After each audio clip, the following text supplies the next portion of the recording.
किसी के मन में गलत फहमी हो तो निकाल देना। हनुमान बेनीवाल के सामने या हनुमान बेनीवाल जी के तरफ आंख उठा के भी देखा तो उसके सितड़े बिखेर देंगे। इस बात किसी को कोई गलत फहमी है, कोई कह रहा है कि मैं ऐसे कर दूंगा, अरे भाई तुम क्या कर दोगे?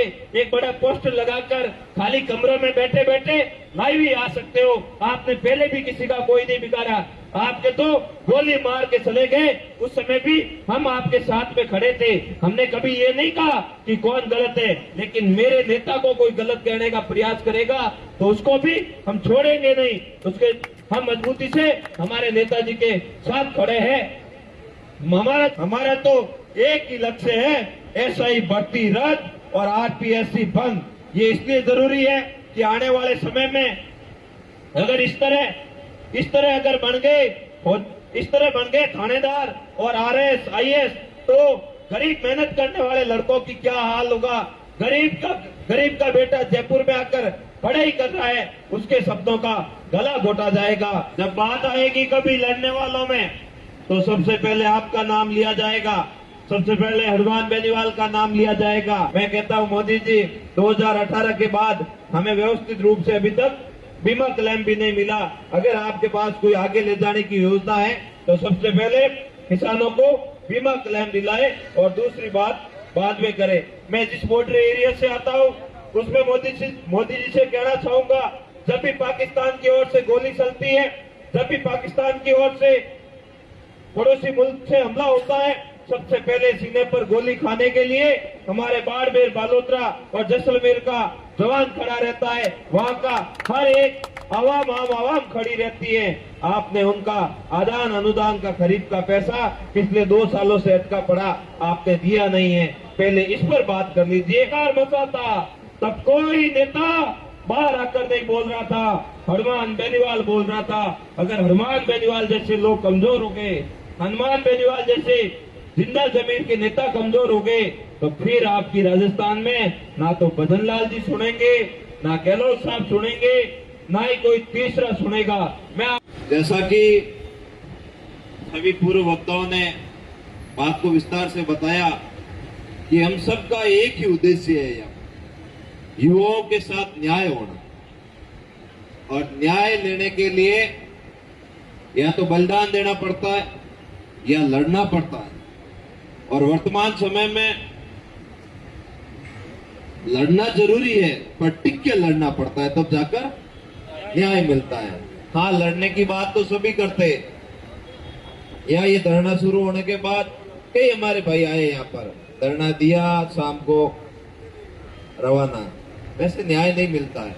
न्याय लेने के लिए मैं तो कहता हूँ अपने स्तर पर सभी प्रयास करते ही है, लेकिन आपने जो पिछले 1 महीने से करीबन मजबूती के साथ जिस अंदाज में, जिस क्रांतिकारी अंदाज में आप ये पवित्र जगह शहीद स्मारक पर बैठे हो, ये कहीं न कहीं ये संकेत दे दिया कि राजस्थान में अब भी जिंदा जमीर के लोग, क्रांतिकारी युवा, क्रांतिकारी नेता आज भी जिंदा है। जब बात आएगी कभी लड़ने वालों में तो सबसे पहले आपका नाम लिया जाएगा, सबसे पहले हनुमान बेनीवाल का नाम लिया जाएगा कि राजस्थान में जहां न्याय की जरूरत पड़ी वहां हनुमान बेनीवाल को बुलाया गया। ये अपने आप में आपकी पहचान होगी, ये अपने आप में लोगों में आपकी बात होगी। हाँ, आज मोदी जी आपके बीकानेर आए थे, हिंदुस्तान के प्रधानमंत्री, तब कह रहे थे कि मैं राजस्थान को ऊर्जा के क्षेत्र में आगे ले जाऊंगा। मैंने कहा बात तो मोदी जी आपकी सही है, ऊर्जा के क्षेत्र में आगे ले जाओगे, लेकिन आप आगे कैसे ले जाओगे इसका भी विजन लोगों के सामने पेश करना था। आप कह रहे थे कि कृषि के क्षेत्र में हमारी ओर से बहुत अच्छे प्रयास किए गए। मैं कहता हूं मोदी जी, 2018 के बाद हमें व्यवस्थित रूप से अभी तक बीमा क्लेम भी नहीं मिला। अगर आपके पास कोई आगे ले जाने की योजना है तो सबसे पहले किसानों को बीमा क्लेम दिलाए और दूसरी बात बाद में करे। मैं जिस बॉर्डर एरिया से आता हूं उसमें मोदी जी से कहना चाहूंगा, जब भी पाकिस्तान की ओर से गोली चलती है, जब भी पाकिस्तान की ओर से पड़ोसी मुल्क से हमला होता है, सबसे पहले सीने पर गोली खाने के लिए हमारे बाड़मेर, बालोतरा और जैसलमेर का जवान खड़ा रहता है। वहाँ का हर एक आम आवाम खड़ी रहती है। आपने उनका आदान अनुदान का खरीद का पैसा पिछले 2 सालों से अटका पड़ा, आपने दिया नहीं है। पहले इस पर बात कर लीजिए, फिर बाद में दूसरी बात करना। मोदी जी जब इलेक्शन के समय या विधानसभा के चुनाव चल रहे थे, तब आए थे, कहा था कि अगर राजस्थान में बीजेपी की सरकार बनी तो पेपर माफिया को 7 समुद्र पार पकड़ के लाकर जेल में डालेंगे। मैं मोदी जी, आपकी उस जादुई मशीन को वापस बाहर निकालो और 7 समुद्र पार ही नहीं, आपके नेताओं के आसपास घूम रहे पेपर माफिया को जेल में डालने का काम कर लो। हम मान लेंगे कि आपका 56 इंच का सीना है। मोदी जी आज बीकानेर में आए तो उनको एक बात और याद दिला दूं। आपने कहा था कि एसआई भर्ती बीजेपी की सरकार बनते ही रद्द हो जाएगी। आज बीजेपी की सरकार बने हुए 1.5 साल हो गया, लेकिन आपके भजन लाल जी की भजन करने की जो परंपरा है वो अभी तक पूरी नहीं हो रही है। अभी तक भजन लाल जी यही नहीं समझ पा रहे हैं कि मैं मुख्यमंत्री बना कैसे और मुझे बनाया किसने। रद्द करने की बात तो बाद में आती है। अगर वाकई में इनके काम करने की नियत होती, वाकई इनका मन साफ होता, जैसे इन्होंने चुनाव में झूठे जुमले देकर वादे किए थे, अगर उन वादों को निभाने के इनके अंदर श्रेष्ठता होती तो करोड़ी लाल जी मीणा जैसे लोगों को कमजोर नहीं होना पड़ता। इन्होंने करोड़ी लाल जी को कमजोर करके, करोड़ी लाल जी को जैसे तैसे दबाव बनाकर, जिस हिसाब से एसआई भर्ती को लेकर इनके मन में गलत धारणा पैदा हुई, वो राजस्थान का हर एक युवा, हर एक जवान, हर एक गरीब का बेटा उनसे जवाब मांगेगा कि आपने जो पिछले विधानसभा चुनाव में जो वादा किया था वो वादा आपका कहाँ गया। मुझे तो बीजेपी की सरकार पे एक बात कहने का मन कर रहा है कि क्या हुआ तेरा वादा, कहाँ गई तेरी कस्में, सब झूठे निकले। बेवफा निकली है तू भाजपा, बेवफा निकली है तू भाजपा।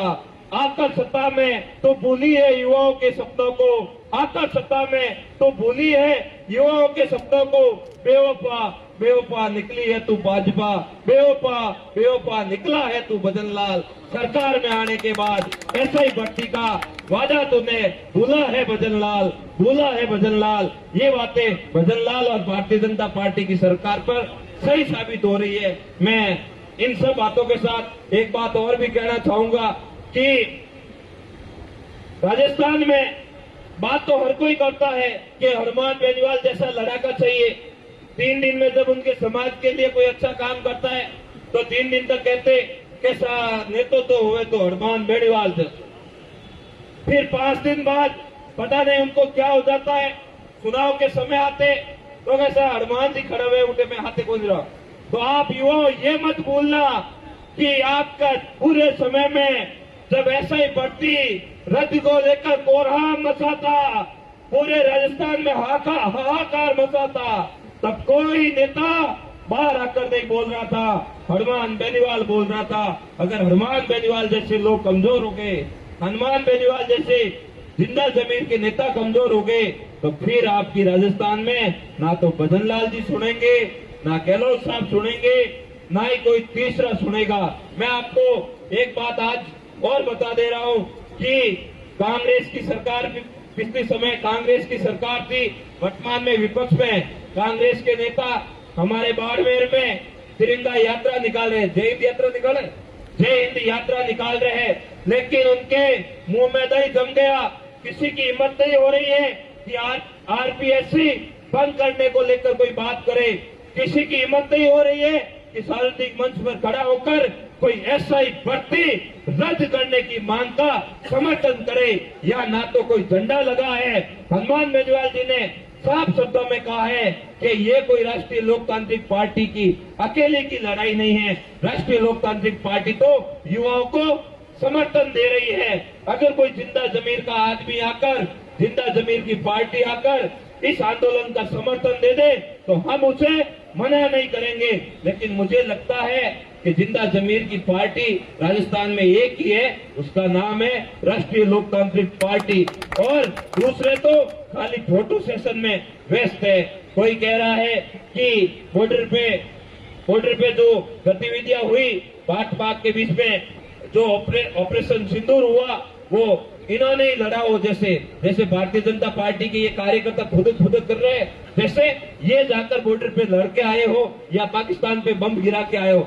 इधर कांग्रेस वाले लगे हाथ उनके पीछे पीछे रवाना हो गए कि भारत माता की जय। अरे भाई, तुमने क्या किया ये तो बताओ, आपने क्या किया? बीजेपी को तो शर्म आनी चाहिए। 3 दिन हुए नहीं, शहीदों के शव जो है घर पहुंचे नहीं। उससे पहले मैंने देखा बीजेपी के नेता बाड़मेर में नाचते घूमते जश्न मना रहे थे। अरे भाई, पहले शहीदों की चिताओं को तो ठंडा होने दो, उसके बाद कोई आप दूसरे कार्य कर देना और ये तरह तरह की रैलियां निकाल देना। ये तो सिर्फ और सिर्फ जैसे तैसे करके गुमराह करने का काम कर रहे हैं। मैं एक बात और कह देता हूँ, किसी के मन में गलत फहमी हो तो निकाल देना। हनुमान बेनीवाल के सामने या हनुमान बेनीवाल जी के तरफ आंख उठा के भी देखा तो उसके सितड़े बिखेर देंगे। इस बात का भी ध्यान रखना। किसी को कोई गलत फहमी है, कोई कह रहा है कि मैं ऐसे कर दूंगा, अरे भाई तुम क्या कर दोगे? एक बड़ा पोस्टर लगाकर खाली कमरों में बैठे बैठे लाइव ही आ सकते हो। आपने पहले भी किसी का कोई नहीं बिगाड़ा, आपके तो गोली मार के चले गए। उस समय भी हम आपके साथ में खड़े थे। हमने कभी ये नहीं कहा कि कौन गलत है, लेकिन मेरे नेता को कोई गलत कहने का प्रयास करेगा तो उसको भी हम छोड़ेंगे नहीं। उसके हम मजबूती से हमारे नेताजी के साथ खड़े हैं। हमारा जो मुख्य उद्देश्य है वो एक ही है, एसआई भर्ती रद्द होनी चाहिए। बाकी जो बीजेपी की आईटी सेल तरह तरह से इस मामले को घुमाना चाह रही है, अब युवाओं ने मन बना लिया है, निश्चय कर लिया है कि हम ना तो भटकेंगे ना इधर उधर की बातों में विश्वास करेंगे। हमारा तो एक ही लक्ष्य है, एसआई भर्ती रद्द और आरपीएससी बंद। ये इसलिए जरूरी है कि आने वाले समय में अगर इस तरह अगर बन गए और इस तरह बन गए थानेदार और आरएस आईएएस, तो गरीब मेहनत करने वाले लड़कों की क्या हाल होगा? गरीब का बेटा जयपुर में आकर पढ़ाई कर रहा है, उसके शब्दों का गला घोटा जाएगा। अगर इस बार एसआई भर्ती रद्द नहीं हुई, आरपीएससी भंग नहीं हुई, मैं युवाओं से निवेदन करता हूं कि ज्यादा से ज्यादा संख्या में पहुंचकर इस लड़ाई में अपना साथ देना। जब भी बात होगी क्रांतिकारी के रूप में, तो हर एक उस युवाओं को याद किया जाएगा जिन्होंने इस आंदोलन में मजबूती से अपनी भूमिका निभाई। बहुत बहुत धन्यवाद। उन्हें निवेदन है कि 25 तारीख को ज्यादा से ज्यादा संख्या में पधारना। मुझे बालोतरा जिले की जिम्मेदारी दी गई है। ये जिम्मेदारी संपूर्ण बालोतरा, बाड़मेर और हमारे उधर के आम जो किसान के बेटे हैं जो तैयारी कर रहे हैं, उन सब युवाओं को ये जिम्मेदारी है। और युवा सभी अपने अपने साधनों से हो सकेगा हमारी ओर से जितना हो प्रयास करेंगे व्यवस्था करने की। अगर व्यवस्था नहीं हो तो हमारे तो बालोतरा से, बायतू से, बाड़मेर से सीधे जयपुर की ट्रेनें हैं, भर भर के आ जाना और बता देना सरकारों को कि ट्रेन से मैसेज भी बढ़िया जाएगा कि ट्रेनों में भर भर कर क्रांतिकारी पहुंचे जयपुर की सड़कों पर, एक मैसेज जाएगा। आप सभी से निवेदन है कि ज्यादा से ज्यादा संख्या में पधारना और इस आंदोलन में अपना सहयोग देना। बहुत बहुत धन्यवाद।